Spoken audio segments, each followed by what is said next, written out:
எம்மாடி இந்த சாப்பிடு. ஏம்மா என்னதுமா இது? இந்த காய்கறி எல்லாம் போட்டு என்னமோ பண்ணணும்னு இந்த பக்கத்து வீட்டுக்குள்ள சொன்னிச்சு. அது பேர் கூட என்னமோ சொன்னிச்சு, மறந்து போச்சுமா. அதான் இது உடம்புக்கு ஏதோ ரொம்ப சத்தாமே. ஓ, வெஜிடபிள் சாலடா? ஆமாமா, அதான் எனக்கு வாயிலே வரல பாரு. எடுத்து சாப்பிட்டு எப்படி இருக்குன்னு சொல்லு. பக்கத்து வீட்டுக்குள்ள தான் சொன்னிச்சு, அதே மாதிரி செஞ்சேன். சரிம்மா.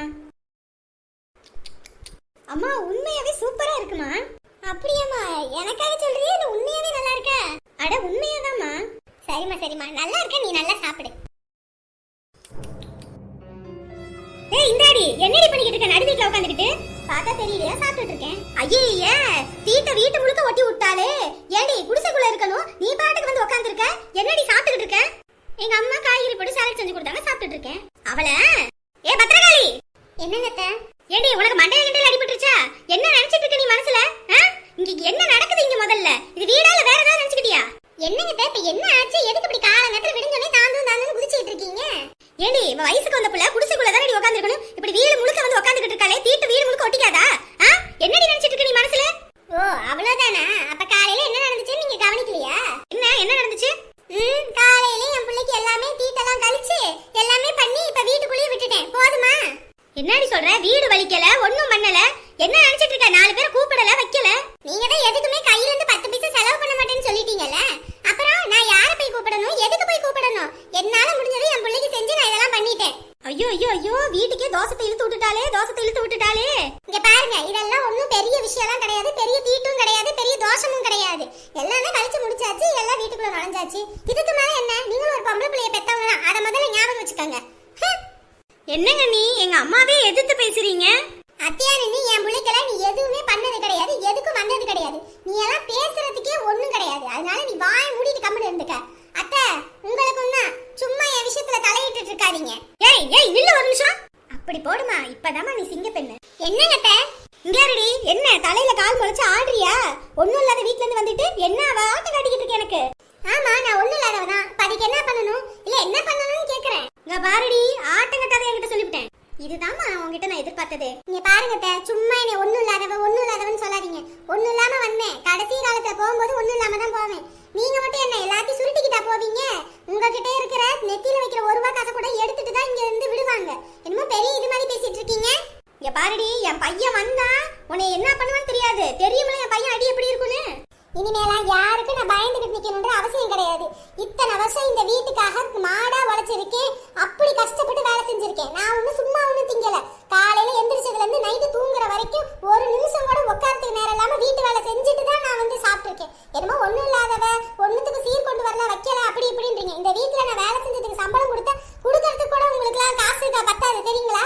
சும்மா என்ன இது மாதிரி நடத்திட்டு இருந்தீங்கன்னு வச்சுக்கோங்க, என்னோட சுயரூபத்தை பார்க்க வேண்டியது வரும். புள்ள வயசுக்கு வந்திருக்கிறதுக்கும் வராம ஒதுங்கி நின்றுக்கிட்டீங்க. புள்ளைய வீட்டுக்குள்ள அழைக்கிறதுக்கு ஒருத்தி கூட இல்லாம நானே என் பிள்ளைக்கு எல்லாம் பண்ணி கூட்டிட்டு வந்து வச்சு உட்கார வச்சிருக்கேன். அப்படி இருக்கும்போது என் வாயை கிண்டுனீங்க, என்ன நடக்குன்னு தெரியாது. கம்மல் இருந்துக்கிறவ சொல்லிட்டேன். என்னம்மா இந்த அண்ணி இப்படி பேசிட்டு போகுது? அவளுக்கு குளிர் விட்டு போச்சு. ஓவர் திமிரு தெனாவட்டு, அதெல்லாம் அடக்குறேன். இன்னைக்கு என் பையன் வரட்டும். ரொம்ப எகத்தாளமா சிரிக்காத. இதுக்கெல்லாம் நீ எல்லாம் அனுபவிப்ப பாரு. அதை நான் அனுபவிக்கும் போது பாத்துக்கிறேன். இப்ப நீங்க போங்க. சின்ன சிறுவண்டு கூட நம்மள மதிக்க மாட்டேங்குதுமா. அந்த அளவுக்கு ஆகி போச்சு நம்ம நிலைமை. இது முன்னாடி எதுவும் பேசணும்னா நீ வா, நம்ம அங்கிட்டு போவோம். சரிம்மா. அம்மா அம்மா. என்னம்மா? என்னம்மா என்ன ஆச்சு? இல்லம்மா, எப்பயுமே வீட்டுல உள்ளவங்க எல்லாம் உன்னை திட்டும் போது நீ அமைதியாவே திட்டு வாங்கிட்டு இருப்பியா? எப்பயாவது நீ எதிர்த்து பேச மாட்டியான்னு நான் நிறைய டைம் நினைச்சிருக்கேன். ஆனா இந்த டைம் எப்படிமா இப்படி பேசிட்ட? எல்லாமே உனக்காக தான்டா. எனக்காகவா? இல்லம்மா, இவங்க எல்லாரும் என்னை ரொம்ப கஷ்டப்படுத்தும் போது கூட நான் பொறுமையா போயிட்டேன். ஏன்னா இந்த வீட்டுக்கு வாக்கப்பட்டு வந்துட்டோம் அப்படின்னு. ஆனா உனக்குன்னு வரும்போது இந்த வீட்டு பேர குழந்தை, உனக்கு எப்படி கவனிக்கணும், நீ எப்படியெல்லாம் பார்த்துக்கணும். ஆனா அவங்க அந்த மாதிரி இல்லாம என்னையும் ரொம்ப இழிவா பேசுறது மனசு ரொம்ப கஷ்டமா போச்சு. அதுதான் இன்னைக்கு வந்த கோவத்துல, அதுவும் காலையில உங்க அப்பனும் இல்ல, இவங்க யாருமே வந்து நிக்காம நானே உனக்கு தண்ணி ஊத்தி இவ்வளோத்தையும் பண்ணி கூட்டிட்டு வந்தல, அந்த கோவம் மண்டை கேறிடுச்சு. அதனாலதான் இன்னைக்கு இவங்க பேசணும்னே பட்டுன்னு பேசி விட்டுட்டேன். இந்த மாதிரி தாம்மா நீ இருக்கணும். அவங்க 1 அடி கொடுத்தா நீ 2 அடி கொடுக்கணும். அப்பதான் அவங்களுக்கு உன் மேல பயம் இருக்கும். இல்லன்னு வச்சுக்கவே உன்னை ரொம்ப தாம்மா அடிமை மாதிரி நடத்துவாங்க. இல்லடாமா, அப்பெல்லாம் இருக்கக்கூடாது. குடும்பம்னா 1000 தான் இருக்கணும். அனுசரிச்சு தான் போகணும். அனுசரிச்சு போலாம், ஆனா அடிமையா தான் போக கூடாதுமா. சரி நீ பேசினா பேசிட்டே இருப்ப. அங்க பாரு, தட்டு காயுது, போய் சாப்பிடு போ. அட ஒரு நிமிஷம் சொல்றது கேளுங்க. ஏங்க வேணும்னாவா வராம இருப்பாங்க, வந்த இடத்துல கொஞ்சம் பிரச்சனை ஆகி போச்சுங்க. அட வேணும்னுலாம் இல்லைங்க, உண்மையாதான் சொல்றேன். மாமாவுக்கு மண்டையில தேங்காய் விழுந்து மண்டை பொழந்துருச்சு.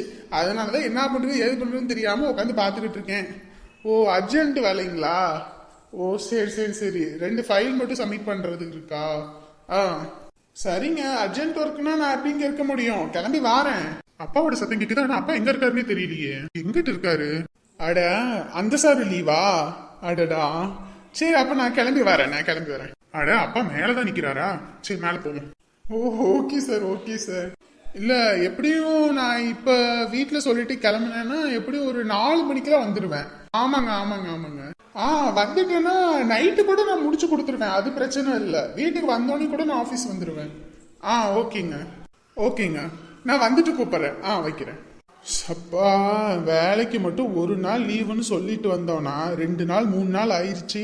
அவ்வளவுதான், நம்மள படுத்தி எடுத்துருவாங்க. வேலைக்கு வரலையான்னு இவங்களை சமாளிச்சு போனை வைக்கிறதுக்குள்ள போதும் ஆயிருது. எப்ப சந்தோஷ் வந்த?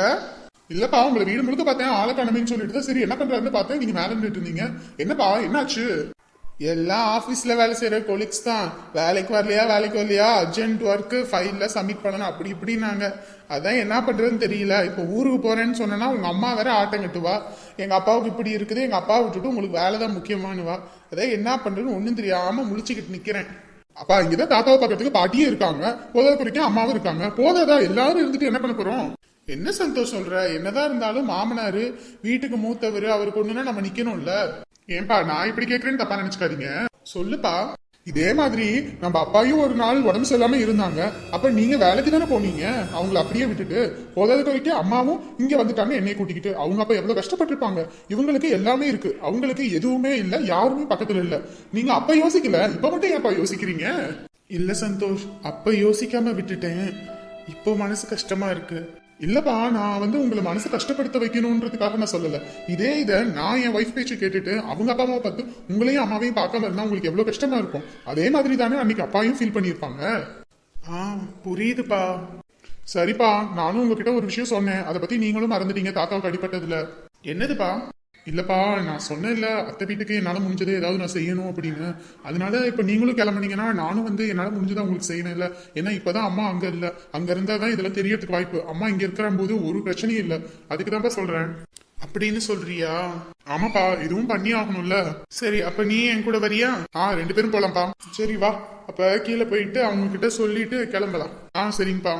ஐயோ, நான் போறேனாலே அந்த ஆட்டம் கட்டுவா, இப்ப இவனும் என் கூட வாரேன்றா. என்ன ஆட்டம் கட்ட போறான்னு தெரியலையே. அப்பா அப்படியே கொஞ்சம் கொஞ்சமா குடிங்கப்பா. எப்பா போதும்னு சொல்லாதீங்கப்பா, நல்லா குடிச்சு தெம்பா இருங்கப்பா. உங்களுக்கு ஏதாவது ஒண்ணா என்னால தாங்கிக்கவே முடியாதுப்பா. என்னம்மா அப்பா சூப்பு குடிக்கிறாரு? என்னம்மா எங்கம்மா குடிக்கிறாரு? வேண்டான்ட்டே இருக்காரு. நல்லா குடிங்க, அப்பதான் உடம்பு தேரும். இப்படியே இருந்தா என்னதான் பண்றது? குடிங்கப்பா குடிங்க. பச்சைக்கிளி, என்னங்க? கொஞ்சம் பேசணும், கொஞ்சம் வெளியே வரியா? இங்க என்ன நான் சும்மா உட்கார்ந்திருக்கேன் நினைச்சிட்டு இருக்கீங்களோ? எங்க அப்பா சூப்பு ஊட்டிட்டு இருக்கேன், பார்த்தா தெரியலையா? ஏமா, அவருக்கு மண்டையில தான் அடிபட்டு இருக்கு, கையில அடிபடல. அவர்கிட்ட கொடுத்தா அவரே குடிச்சுக்குவாரு. நீ ஒன்னும் ஊட்டி விடணும்ன்ற அவசியம் இல்லல்ல. போமா போ, எனக்கு கையில அடிபட்டு மண்டையில தானே, எனக்கு என்னன்னா மாப்பிளைக்கு என்ன, நீ போமா, அவர்த கூப்பிடுறாருல போ. நடிக்க ஆரம்பிச்சிட்டதா? என்னங்க இப்ப உங்களுக்கு என்ன பிரச்சனை? இங்க ஏதாவது சொல்லுங்க. ஷோ கத்தாத, அதான் அவருக்கு உடம்பு சரியில்லைல்ல. என் பிள்ளைய கத்த வைக்கிறதே நீங்க தான். நான் சொல்றேன். எனக்கு வேலைக்கு அர்ஜென்ட் வர சொல்லியிருக்காங்க, ஒர்க் அதிகமா இருக்கான். அதனால இன்னைக்கு கிளம்பு போலாம். என்னது கிளம்புறதா? ஆமாமா, அப்புறம் நாங்க 2 பேரும் போயிட்டோம்னா அப்புறம் நீ எப்படி வருவ? என்னது நீங்களும் போறீங்க, சந்தோஷம் போறானா? என்னங்க இன்னும் புரியலையா உனக்கு? ஆபீஸ்ல இருந்து கூப்பிட்டு இருக்காங்கம்மா, வேலை அர்ஜென்ட், நீங்க பாட்டுக்கு ஒரு நாள் லீவுன்னு சொல்லிட்டு இப்படி போய் உட்காந்துட்டு இருக்கீங்கன்னு சொல்லி கத்துன்னு கத்துறாங்க. அதனால ஊருக்கு கிளம்பு போலாம். என்ன உங்களுக்கு மனசாட்சி ஒண்ணு இருக்கா? எங்க அப்பா பாவம் படுத்த படுக்கையா இருக்காரு, இப்படி அடிபட்டு அவருக்கு பக்கத்துல இருந்து வேலையை பாக்குறது விட்டுட்டு அதை விட்டுட்டு நீங்க பாட்டுக்கு உங்களுக்கு என்ன வந்து சிட்டு போறீங்களா? எம்மாடி, எனக்கு அடிபட்டு எப்படிமா அவர் இருப்பாரு? அவருக்கு வேலைதான் முக்கியம். இந்நேரத்துக்கு அவங்க அம்மாவுக்கு அவங்க தங்கச்சிக்கும் அடிபட்டு இருந்தா ஓடி இருப்பாரு. சொல்லல, எப்படி ஏத்தி விடுறது பாரு. இந்த ஆளுக்கு மண்டையில பட்டதுக்கு பதிலா வாயில தான் பட்டிருக்கணும். அதுதானே, இந்நேரத்துக்கு உங்க குடும்பத்துல ஒருத்தர் இருக்குன்னா ஓடி இருப்பீங்க. எங்க வீடுனா உங்களுக்கு இலக்கம் தானே. இன்ன வரைக்கும் உங்க வீட்ல இருந்து ஒண்ணுமே செஞ்சது கிடையாது. எங்க அப்பா நமக்காக எவ்வளவு செய்யறாரு உங்களுக்கெல்லாம். இங்க பாரு இப்ப எதுக்கு ஆரம்பிக்கிற? சரி நீ இருக்கிறனா இருந்து உங்க அப்பாவை பணிவிட பண்ணி கவனிச்சுக்க. நீ கூப்பிடும் போது அதை சொல்லு, நாங்க வண்டி அனுப்பி விடுறோம். சரியா? இப்ப நான் கிளம்பணும். அம்மா நானும் போயிட்டு வரேம்மா. என்னடா நினைச்சிட்டு இருக்க? உங்க அப்பா தான் பொறுப்பு இல்லாம நடந்துட்டு இருக்காருன்னா நீயும் போற முறை உங்க அப்பா கூட சேர்ந்து ஆடிக்கிட்டு இருக்க. அம்மா புரிஞ்சுக்கோங்கம்மா, எனக்கு அங்க கொஞ்சம் ஒர்க் இருக்குமா. ஏடா இப்பதானே காலேஜ் முடிச்சா, என்னடா உனக்கு ஒர்க் இருக்கு? இன்னும் ரிசல்ட்டே வரல, வேலைக்கு போற மாதிரி இந்த சீன் போட்டுக்கிட்டு இருக்க. ஒழுங்கு மரியாதை இரு சொல்லிவிட்டேன். அவன் தான் சொல்றான்ல அவனுக்கு வேலை இருக்குன்னு. என்னமோ பண்ணி தொலைங்க. உங்களுக்கெல்லாம் என் குடும்பத்தை பெருசுன்றதே தோணாது. இதுவே உங்களுக்கோ உங்க அம்மா அப்பா குடும்பத்துக்கு ஏதாவது ஒண்ணுன்னா ஓடுவீங்க. எங்க குடும்பம் உங்களுக்கு இலக்காரம் தானே. ஷோ அப்பா எம்மாடி பச்சை கிளி, மாப்பிள்ளை சம்பாத்தியத்தை வச்சுதாம்மா குடும்பமே ஓடுது உங்களுக்கு. அவர் போய் வேலை வெட்டியை பார்த்தா தானே எதுவும் பண்ண முடியும். நான் தான் இருக்கேன்லம்மா, நீங்க போமா. அத போய் அப்புறம் பாத்துக்கலாமா, நான் அப்பாவை பாத்துக்கிறேம்மா, நீங்க போங்க. உங்க அம்மாவுக்கு பகலையே பண்ணி கொடுக்க தெரியாது, ராத்திரியில எரும மாடா தெரிய போது ஒண்ணு அவளுக்கு கவனிக்க தெரியாது. கையில் அடிமோ என்ன கவனிச்சுக்கிறாளாமா? பேர் நீ பேர் அதான் உங்க அம்மா சொல்றாங்கல்ல இருந்து பாத்துக்கிறேன்னு. நான் எங்க அப்பாவுக்கு நல்லா இருந்ததுக்கு அப்புறம் தான் வருவேன். போகணும்னா நீங்க 2 பேரும் கிளம்பி போங்க. சரி பார்த்து பத்திரமா இருங்க. நாங்க போயிட்டு வரோம் மாமா. அத்தை போயிட்டு வரோம். சரி சரி அம்மா போயிட்டு வரோம். தாத்தா உடம்பு பாத்துக்கோங்க, நான் போயிட்டு கூப்பிடுறேன். பாட்டி பார்த்து பத்திரமா இருங்க. சரியா சாமி, போயிட்டு போன் பண்ணு. போயிட்டு வாப்பா. பாத்தியாமா பையனை கூட எப்படி மாத்தி வச்சிருக்காருன்னு. நான் தான் அடிக்கடி உங்ககிட்ட சொல்லுவேன்லப்பா, நன்றி கெட்ட குடும்பம் இதுன்னு. சரியா போச்சா? சோ போய் உன்னை பால நிலத்துல தள்ளிவிட்டு மனசே வருத்தமா இருக்குதுமா. எதை நினைச்சு நீங்க வருத்தப்படாதீங்கப்பா, உங்க உடம்ப பாத்துக்கங்கப்பா. உங்களுக்கு தான் முதல்ல உடம்பு நல்லா ஆகணும். ஐயோ இந்த மனுஷன் என்ன நினைப்புலதான் இருக்காருன்னு தெரியல. மாப்பிள்ள தான் போகணும்னு சொல்றாருன்னா இவ போய் அவங்களுக்கு பாத்துக்கலாம்ல. இங்க நான் இவருக்கு என்ன எந்த இதுவும் பண்ணிவிட பண்ணாமையா இருந்திருக்கேன். இத்தனை வருஷம் பண்ணின எனக்கு இப்ப பண்ண தெரியாதா? இவரும் என்ன புடிவாதத்துல இப்படி பண்ணிக்கிட்டு இருக்காருன்னு எனக்கு ஒண்ணும் புரியல. புள்ள வாழ்க்கையை பத்தி யோசிக்காம சுயநலமா இருக்காரு. இதெல்லாம் எங்கிட்ட போய் முடிய போகுதோ போ. சப்பா இன்னைக்கு ஷடவுன் வேற போட்டு தொலைஞ்சிட்டாங்கனா, கரண்ட் ஆஃப் பண்றதா இருந்தா முன்னாடியே சொல்லி தொலைய மாட்டாங்கடா. இப்படி கரண்ட் ஆஃப் பண்ணிச்சு டிவி இல்லாம வீட்டுக்குள்ள இருக்க முடியாது. இதுல வெக்க வேற வீட்டுக்குள்ளேயே தங்க முடியாது போல இருக்கே. ஏமா என்னமா இங்க உட்கார்ந்திருக்க? ஏண்டியம்மா வீட்டுக்குள்ள தான உட்கார்ந்திருக்கே, நடு ரோட்ல உட்கார்ந்திருந்த மாதிரி இங்க உட்கார்ந்திருக்கேன்ற? ஏமா நேத்தே நான் என்ன சொன்னேன்? பொண்ணு வீட்ல போயிட்டு பொண்ணு பார்க்கணும்னு சொன்னேன்ல. என்னடி சொல்ற? ஏமா என்னமா புரியாம பேசிட்டு இருக்க? நேத்தே சொன்னேன்ல தம்பிக்கு அந்த உமாவை பத்தி விட்டுட்டு என் புருஷ சொந்தத்துல ஒரு பொண்ணு இருக்குது, அந்த பொண்ணு கட்டி வைப்போன்னு. நீ என்னமா இப்படியே இருக்கற? ஏண்டி எதா இருந்தாலும் கொஞ்சம் பேசி தீர்த்துக்கிட்டு அப்புறம் எதா இருந்தாலும் பண்ணிக்கலாம். எதுக்கு அவசரப்படுற? இப்ப ஏற்கனவே அவசரப்பட்டு அவளை கூட்டிட்டு வந்த வீடு இந்த லட்சணத்துல கிடக்கு. இதுல வர மறுபடியும் ஆரம்பிக்கிறியா? இதுல கூட்டிட்டு வந்து வைக்கிறது பெருசு இல்ல. அவ வந்து பிரச்சனை பண்ணி வந்தான்னு வச்சுக்க, ஒண்ணும் பண்ண முடியாது. ஏற்கனவே வீட்டுக்குள்ள நாடி போகுது. இதுல வர எல்லாத்துக்கும் தெரிஞ்சது அவ்வளவுதான். ஊர் முழுக்க நம்ம மான மரியாதை எல்லாம் போயிடும். ஏமா உங்களை நம்பி நான் அந்த பொண்ணு வீட்ல வேற சொல்லிட்டேன், இன்னைக்கு நாங்க பொண்ணு பார்க்க வரணும். அவங்க என்ன சொல்லுவாங்க என்னைய? இது ஒண்ணே சொல்ல சொன்னா? ஏமா ஒழுங்க மரியாதையை கிளம்பிடுமா. நான் வேற சொல்லிட்டேன், அப்புறம் என் சொந்தத்துலவே எனக்கு அவமானமா போயிடும். எப்பா எனக்கு எதுவுமே தெரியாது. உன் தம்பி இருக்கானே, அவன் கிட்ட போய் கேளு பசாமி. எங்க இருக்கான் அவன்? அவன் ரூம்ல தான் இருக்கான், போய் பாரு. சோ இப்ப என்ன பண்றது? சும்மா ஒரு பேச்சுக்கு சொன்னா கூட அத உண்மையே நம்பிக்கிட்டு அத பண்ணிடுறா. இப்ப நான் என்ன பண்ணுவேன்? ரவி வாக்கா வா வந்து உட்காரு. என்ன பண்ணிட்டு இருக்கீங்க? என்ன பண்ணிட்டு இருப்பேன்? சும்மாதான் இருக்கேன். சொல்லு. என்ன நேத்தே சொன்னல உன் மாமன் வீட்டு சொந்தத்துல பொண்ணு இருக்குன்னு. இன்னைக்கு அவங்க வீட்ல பொண்ணு பார்க்க வர சொல்லிட்டாங்கடா. கிளம்பு, ஒரு எட்டு போய் பார்த்துட்டு வந்துருவோம். ஏக்கா என்னக்கா நினைச்சிட்டு இருக்க? இப்ப என்ன சொல்லிவிட்டேன்? ஏக்கா உமாவை நான் கல்யாணம் பண்ணியிருக்கேன்க்கா. அவ சின்ன ஒரு கருத்து வேறுபாடுல அவங்க அம்மா வீட்டுக்கு போயிருக்கா. உடனே நீ பாட்டுக்கு ஆரம்பிக்கிற. ஏண்டா நான் இப்ப குழந்தை குட்டின்னு புருஷன் குடும்பம்னு சந்தோஷமா வாழலையா? இவளை கட்டிக்கிட்டு எப்ப பார்த்தாலும் உனக்கு இதே ஒரு பிரச்சனை தான். இந்த பிரச்சனையெல்லாம் ஒழியணும்னா நீ அவளை விட்டு வந்தா தான் முடியும். இந்த புள்ள நல்ல புள்ள, நம்ம குடும்பத்துக்கு ஏத்த புள்ள, நான் சொல்ற பேச்செல்லாம் கேட்கற புள்ள. ஒழுங்கா வாய் முடிக்கிட்டு சொல்றதை செய்யு. ஏக்கா நீ சொல்ற மாதிரிலாம் என்னால செய்ய முடியாது. என் வைஃப் இருக்கா, அதுக்கு நான் துரோகம் பண்ண மாட்டேன் சொல்லிட்டேன். நீ வாய் முடிட்டு கம்முன்னு போயிடு. இங்க பாருடா, உங்க மாமா வீட்டு சொந்தக்காரங்களை பத்தி எல்லாம் உனக்கு தெரியும். அவங்க கிட்ட ஒரு வாக்கு கொடுத்துட்டோம்னா அதை மீறினா ரொம்ப அசிங்கப்படுத்தி விடுவாங்க. நான் வேற சொல்லிட்டு வந்துட்டேன், ஒழுங்கு மரியாதையை கிளம்பிட்டு சொல்லிட்டேன். ஏக்கா புரியாம பேசாதக்கா. ஒரு பொண்ணை கல்யாணம் பண்ணி அந்த பொண்ணு இருக்கும்போது இன்னொரு பொண்ணு கல்யாணம் பண்ணுன்ற கொஞ்சமா உங்களை மனசு வச்சு இல்ல. இப்ப நீ கிளம்பல, உன்னை உண்டுல ஆக்கிடுவேன். ஷோ இந்த அக்கா வேற லூசு மாதிரி பேசிட்டு போகுது. ஐயோ உமா போன் எடுவோமா, இங்க நடக்கிற பிரச்சனையும் உன்கிட்ட சொல்லியே ஆகணும். ஐயோ எடுத்து தொலைய மாட்டேங்கிறாளே. யாருமா? யார் போன்ல? அவருதாம்மா கூப்பிடுறாரு. நீ போன எடுக்காத சொல்லிவிட்டேன். நீ எடுத்துன்னு வச்சுக்க, உன்னை என்ன பண்ணுவேன்னு தெரியாது. அந்த ஆளு அவங்க அம்மா பேச்சு கேட்டுக்கிட்டு அவங்க அக்கா பேச்சு கேட்டுக்கிட்டு உன்னை துரத்துவது. இப்ப நல்லவர் மாதிரி போனை போட்டு கூப்பிடுவது. நீ போகணுமா? நீ போனே எடுக்காத. ஷோ ஒரு அர்ஜென்ட்னா இவளை எப்படிதான் கூப்பிடுறது? போனை எடுக்கிறதுக்கு என்ன அவளுக்கு? ஆமாம்மா நீ சொல்றதுதான் சரி. அந்த ஆளு அவங்க கூட சேர்ந்துக்கிட்டு என்னை துரத்துவது. இப்ப நல்லவர் மாதிரி போனை பண்ணி கூப்பிடுவதா? நான் எடுக்கவே போறது இல்ல.